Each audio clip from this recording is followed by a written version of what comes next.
기도하겠습니다. 하나님 아버지, 오늘도 새날과 새 은혜를 주시니 감사합니다. 날씨가 많이 추워지고 또 여러 가지 삶의 연말을 맞이하는 우리의 삶에 분주하고 또 챙겨야 될 일들이 많이 있음을 고백합니다. 오늘 하루도 성실하게 살아갈 때 하나님 놓치지 않고 주님의 지혜를 주셔서 하나님께서 맡겨주신 모든 것들 잘 감당할 수 있도록 은혜를 주시고 분주하지 않게 하시고 감당할 수 있는 건강을 허락하여 주옵소서. 예수님의 이름으로 기도합니다. 아멘. 우리 찬송가 180장입니다. 180장. 하나님의 나팔 소리 찬양하시겠습니다. 하나님의 나팔 소리 천지 진동할 때에 예수 영광 중에 구름 타시고 천사들을 세계 만국 모든 곳에 보내어 구원받은 성도들을 모으리. 나팔 불 때 나의 이름, 나팔 불 때 나의 이름, 나팔 불 때 나의 이름, 부를 때에 잔치 참여하겠네. 무덤 속에 잠자던 자 그때 다시 일어나 영화로운 부활 승리 얻으리. 주가 택한 모든 성도 구름 타고 올라가 공중에서 주의 얼굴 배우리. 나팔 불 때 나의 이름, 나팔 불 때 나의 이름, 나팔 불 때 나의 이름, 부를 때에 잔치 참여하겠네. 주님 다시 오실 날을 우리 알 수 없으니 항상 기도하고 깨어 있어서 기쁨으로 보좌 앞에 우리 나가서도록 그때까지 참고 기다리겠네. 나팔 불 때 나의 이름, 나팔 불 때 나의 이름, 나팔 불 때 나의 이름, 부를 때에 잔치 참여하겠네. 아멘. 우리 하나님의 말씀은 누가복음 14장의 말씀을 오늘 같이 읽고 기도하도록 하겠습니다. 누가복음 14장 같이 읽습니다. 시작. 안식일에 예수께서 한 바리새인 지도자의 집에 떡 잡수시러 들어가시니 그들이 엿보고 있더라. 주의 앞에 수종병 든 한 사람이 있는지라. 예수께서 대답하여 율법 교사들과 바리새인들에게 이르시되 안식일에 병 고쳐주는 것이 합당하냐 아니하냐. 그들이 잠잠하거늘 예수께서 그 사람을 데려다가 고쳐 보내시고 또 그들에게 이르시되 너희 중에 누가 그 아들이나 소가 우물에 빠졌으면 안식일에라도 곧 끌어내지 않겠느냐 하시니 그들이 이에 대하여 대답하지 못하니라. 청함을 받은 사람들이 높은 자리 택함을 보시고 그들에게 비유로 말씀하여 이르시되 내가 누구에게나 혼인잔치에 청함을 받았을 때에 높은 자리에 앉지 말라. 그렇지 않으면 너보다 더 높은 사람이 청함을 받은 경우에 너와 그를 청한 자가 와서 너더러 이 사람에게 자리를 내주라 하리니 그때에 내가 부끄러워 끝자리로 가게 되리라. 청함을 받았을 때에 차라리 가서 끝자리에 앉으라. 그러면 너를 청한 자가 와서 너더러 벗이어 올라 앉으라 하리니 그때에야 함께 앉은 모든 사람 앞에서 영광이 있으리라. 무릇 자기를 높이는 자는 낮아지고 자기를 낮추는 자는 높아지리라. 또 자기를 청한 자에게 이르시되 내가 점심이나 저녁이나 베풀거든 벗이나 형제나 친척이나 부한 이웃을 청하지 말라. 두렵건대 그 사람들이 너를 도로 청하여 내게 가품이 될까 하노라. 잔치를 베풀거든 차라리 가난한 자들과 몸 불편한 자들과 저는 자들과 맹인들을 청하라. 그리하면 그들이 갚을 것이 없으므로 내게 복이 되리니 이는 의인들의 부활 시에 내가 갚음을 받겠음이라 하시더라. 함께 먹은 사람 중에 하나가 이 말을 듣고 이르되 무릇 하나님의 나라에서 떡을 먹는 자는 복되도다 하니 이르시되 어떤 사람이 큰 잔치를 베풀고 많은 사람을 청하였더니 잔치할 시각에 그 청하였던 자들에게 종을 보내어 이르되 오소서 모든 것이 준비되었나이다 하매 다 일치하게 사양하여 한 사람은 이르되 나는 밭을 샀음에 아무래도 나가 보아야 하겠으니 청컨대 나를 양해하도록 하라 하고 또 한 사람은 이르되 나는 소 5겨리를 샀음에 시험하러 가니 청컨대 나를 양해하도록 하라 하고 또 한 사람은 이르되 나는 장가 들었으니 그러므로 가지 못하겠노라 하는지라 종이 돌아와 주인에게 그대로 고하니 이에 집주인이 노하여 그 종에게 이르되 빨리 시내의 거리와 골목으로 나가서 가난한 자들과 몸 불편한 자들과 맹인들과 저는 자들을 데려오라 하니라. 종이 이르되 주인이여 명하신 대로 하였되 아직도 자리가 있나이다. 주인이 종에게 이르되 길과 산울타리 가로 나가서 사람을 강권하여 데려다가 내 집을 채우라. 내가 너희에게 말하노니 전에 청하였던 그 사람들은 하나도 내 잔치를 맛보지 못하리라 하였다 하시니라. 수많은 무리가 함께하갈새 예수께서 돌이키사 이르시되 무릇 내게 오는 자가 자기 부모와 처자와 형제와 자매와 더욱이 자기 목숨까지 미워하지 아니하면 능히 내 제자가 되지 못하고 누구든지 자기 십자가를 지고 나를 따르지 않는 자도 능히 내 제자가 되지 못하리라. 너희 중에 누가 망대를 세우고자 할진대 자기의 가진 것이 준공하기까지에 족할는지 먼저 앉아 그 비용을 계산하지 아니하겠느냐? 그렇게 아니하여 그 기초만 쌓고 능히 이루지 못하면 보는 자가 다 비웃어 이르되 이 사람이 공사를 시작하고 능히 이루지 못하였다 하리라. 또 어떤 임금이 다른 임금과 싸우러 갈 때에 먼저 앉아 1만 명으로서 저 2만 명을 거느리고 오는 자를 대적할 수 있을까? 헤아리지 아니하겠느냐? 만일 못할 터이면 그가 아직 멀리 있을 때에 사신을 보내어 화친을 청할지니라. 이와 같이 너희 중에 누구든지 자기의 모든 소유를 버리지 아니하면 능히 내 제자가 되지 못하리라. 소금이 좋은 것이나 소금도 만일 그 맛을 잃으면 무엇으로 짜게 하리요? 땅에도 거름에도 쓸데없어 내 버리느니라. 들을 귀가 있는 자는 들을지어다 하시니라. 아멘. 예수님께서 오늘 우리가 잘 아는 말씀들 해주셨습니다. 특별히 이 부활시, 예수님이 다시 오시는 그때 이 천국 혼인잔치에 들어가는 비유를 예수님께서 말씀하셨죠.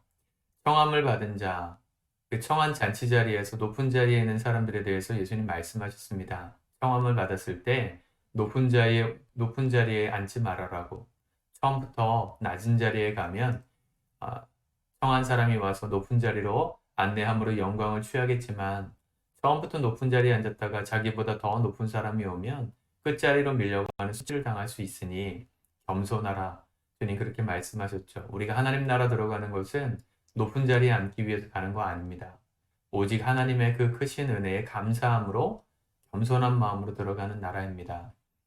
겸손한 게 오늘날에는 별로 큰 미덕은 아닌 것 같습니다. 자기를 어필하고 드러내고 자랑해야만 사람들이 알아줄 수 있는 지식을 소스를 제공할 때 자기의 네임밸류도 올라가고 또 이 땅에서 누릴 수 있는 것들이 많아지죠. 그래서 유튜브를 해도 구독자 수를 늘리려고 하고 또 좋아요 숫자를 늘리려고 합니다. 하나님은요 겸손한 자에게 은혜를 베풀어 주시는 분이십니다. 우리가 낮추면 예수님께서 우리를 높여 주십니다. 예수님께서 십자가의 자리까지 낮아지셨기 때문에 모든 권세와 나라와 열방과 모든 임금들의 절을 받고 존경을 받는 가장 높은 자리로 오르셨던 것처럼 우리도 그러한 인생을 살라고 말씀하셨죠. 또 청한 사람들에게 잔치를 베풀 때 갚을 것이 있는 사람보다는 갚을 것이 없는 은혜를 받을 수밖에 없는 사람들을 청해서 섬겨주어라 그랬습니다.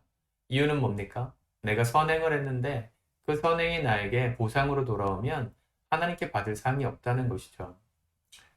우리가 섬기는 것으로 하나님 앞에 상이 되기 위하여 정말 가난하고 낮은 자들, 그들을 청하라고 하신 것입니다. 이 두 가지 입장을 다 말씀하신 것이죠. 우리가 청함을 받았을 때 겸손하라 하셨고, 청하는 위치에서 사람들을 초대할 때, 잔치를 베풀 때 가난하고 어려운 사람들을 청하라, 그렇게 말씀하셨습니다. 성경은 언제나 이렇게 두 가지를 다 말합니다. 우리에게 주신 사명이 무엇이든, 내가 삶이 남들보다 조금 부유해서 누군가를 섬길 수 있는 여력이 있는 삶이라면 정말 하나님 나라의 상이 쌓이는 그런 선행을 해야 되는 게 사명이고요. 우리가 가진 것이 많이는 없지만 청함을 받을 때가 더 많지만, 그런 사람에게 주신 사명은 교만하지 않고 당연시 여기지 않고 겸손히 은혜에 감사하며 살아가는 삶을 사명으로 주신 겁니다. 우리가 어떤 형편에 처하든 주신 사명에 맞게 살아가라고 하신 것이죠. 또 16절부터 보면 큰 잔치가 열렸는데 사람들이 많은 사람들을 청했다 그랬어요. 근데 그 청함받은 사람들이 다 핑계를 대면서 가지 못하겠다고 합니다. 뭐 장가 들고 소를 샀고 또 뭐 밭을 샀고 이래가지고 내가 못 갈 것 같으니까 양해 좀 해달라. 좋은 말들로 양해를 구했지만 사실은 주인의 마음이 노했습니다. 청함받은 사람이 청한 자의 그 청함을 거절할 때 주인에게는 이 마음의 언짢음이 있는 것이죠. 이 사실은 굉장히 연결된 말씀들 아닙니까? 이건 물론 천국 혼인잔치, 우리가 구원받는 것을 가리키는 말이지만 사실은 우리가 인생 살면서도 누군가를 청하고 또 우리가 청함을 받아서 손님으로 갈 때 어떻게 이 대인관계를 해야 되는지에 대한 지혜도 배울 수 있습니다. 청함을 받았을 때 자기의 핑계를 대고 가지 않는 사람들은 결국 어떤 사람들이라는 거예요? 교만한 사람들이라는 것입니다. 아마 청함을 받아서 갔다고 해도 높은 자리에 앉으려고 했을 사람들일 가능성이 크죠. 이해가 되십니까? 하나님은 겸손한 자들을 청하시고 갚을 것이 없는 우리에게 은혜를 베풀어 주셔서 그 은혜를 겸손히 받는 자들의 삶에 날마다 잔치를 열어주시는 분이십니다. 우리가 그분 앞에 겸손히 행할 때 주님은 우리 인생에 끊이지 않는 잔치와 같은 인생으로 초대하세요. 우리가 어떻게 행동해야 될지에 대해서 계속해서 강권하시고 계시는 말씀이죠. 또 예수님의 제자로 따라가는 삶이 마치 그와 같다. 이어서 설명하시는 것입니다. 내 핑계 다 되고 내 사정 다 되고 내가 할 수 있는 영역을 내가 계산해서 이 정도까지만 주님을 따르겠습니다 라고 말하는 사람은 결코 겸손한 사람이 아니라고 주님 말씀하시는 것입니다. 주님이 우리를 부르셨고 예수님을 믿는 제자로 우리를 삼으셨다는 것은 청함받을 자격 없는 자 같은 우리를 부르신 은혜의 사건입니다. 우리가 잘나고 재능이 많고 뭘 잘해서 부르신 게 아니고요. 우리와 같은 자들을 부르셔서 하나님의 영광을 드러내시려고 은혜를 베풀어 주신 거예요. 부르셨기 때문에 우리는 겸손히 가는 겁니다. 순종함으로 주님의 제자로서 살아가기를 결단하는 것이 필요한데 오늘날 우리에게도 있어 보이는 것들이 있잖아요. 내가 가진 것들, 재능들, 물질들. 내가 가진 것들 때문에 교만해가지고요. 주님 부르실 때 우리의 핑계를 대며 가지 않는 제자들이 있다는 것이죠. 제자로서 살려면 자기를 부인하는 것부터 시작하는 것이다. 그렇게 말씀하셨습니다. 예수님을 따라 살아가는 게 현명한 것인가? 아니면 내가 가진 것들에 만족하면서 남의 것을 빼앗으며 더 가지려고 살아가는 그런 삶이 정말 괜찮은 삶인지는 계산해 보라는 거예요. 예수님께서 마지막에 망대를 세우고자 할 사람이 처음부터 공사 비용을 차근차근 세우지 않겠냐고, 계획을 세우지 않겠냐고. 한 나라가 다른 나라를 대상으로 전쟁을 할 때 꼼꼼하게 따져서 우리가 이길 수 있는지 없는지를 따져서 결정하지 않겠냐고. 그렇게 말씀하시면서 우리에게 물으시죠. 너희도 그렇게 계산하고 꼼꼼하게 생각해서 모든 것을 주님께 맡기고 33절에 자기의 모든 소유를 버리지 아니하면 능히 내 제자가 되지 못하리라. 재산 없애버리고 따라오라는 얘기가 아니라요. 우선순위를 예수님께 둘 수 있는 마음으로 따라가라는 겁니다. 그게 내 인생을 복되게 하는 참된 계산이라면 그 계산이 서야 우리가 믿음으로 주님을 따라갈 수 있습니다. 거짓 교사들이 많습니다. 지금도 하나님의 이 오늘 말씀의 기준보다 더 합당하고 합리적으로 생각하게 만드는 세상적인 기준의 가르침들이 우리 머릿속을 맴돌고 있지 않습니까? 이 정도만 해. 적당히만 해도 돼. 아니요. 우리가 주님을 따르는 건 인생을 걸고 따라가는 겁니다. 전부를 걸고 따라가는 겁니다. 따라가는 가운데 주님이 주시는 은혜를 누리며 사는 겁니다.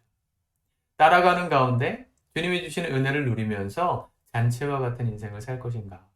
아니면 지금 나에게 주어진 작은 물질, 작은 명예, 작은 위치, 작은 재능을 믿고 교만하게 주님보다 내가 하고 싶은 거 하면서 살아가는 삶을 살아갈 것인가? 선택은 우리가 하는 것입니다. 여러분, 바른 선택이 우리 안에 날마다 일어나길 바랍니다. 오늘도 우리가 이 시간 예배하는 것은 하나님 앞에 조금 더 경건하고 헌신된 사람으로 살기 위해서 예배하는 거라고 생각합니다. 여러분은 한 사람 한 사람이 오늘 하루의 삶에 예수님의 제자답게 살기를 결정하는, 그게 내 인생의 가장 현명한 결정이었다고 고백할 수 있는 믿음이, 지혜가 주어지기를 축복합니다. 기도하겠습니다. 하나님 아버지, 오늘도 주의 말씀의 기준을 따라 살기를 원합니다. 아무리 생각해봐도 청함받을 자격이 없는 우리 같은 사람들 한 사람 한 사람을 부르셔서 하나님의 자녀 삼아주셨고, 하나님 나라의 시민 되게 하셔서 악한 마귀가 우리에게 어찌할 수 없는 놀라운 승리의 삶을 허락해 주셨음에 감사를 드립니다. 오늘 주님을 따라가는 삶이 옵션이 아니라, 선택이 아니라 내 인생을 걸고 따라가는 최우선순위의 필수가 되게 도와주셔서 주님 따라가는 삶에 주님 약속하신 잔치와 같은 이 인생을 아름답게 누리고 행복하게 누리는 복된 하루가 되게 도와주시옵소서. 예수님의 이름으로 감사하며 기도드립니다. 아멘. 오늘도 승리하시기를 축복합니다.